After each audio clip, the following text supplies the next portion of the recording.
அனைவருக்கும் இனிய தமிழ் புத்தாண்டு நல்வாழ்த்துக்கள். புத்தாண்டு அன்னைக்கு காலையில் அழகாக வாசலில் கலர் கோலம் போட்டு வீட்டில் சூப்பராக சாமி கும்பிட்டு அப்படியே மருதமலைக்கு முருகனை பார்க்க கிளம்பியாச்சுங்க. ஃபஸ்ட்டு ஈச்சனாரி போனோம். அங்கே சரியான கூட்டமாக இருந்தது. சரி வரும்போது பார்த்துப்போன்னு சொல்லிட்டு அங்கே கிளம்பியாச்சு.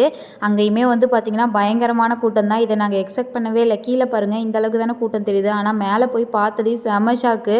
இங்கே பாருங்கள், அந்த மலைப்பாதையிலே எவ்வளோ பேர் நிற்கிறாங்கன்னு சொல்லி.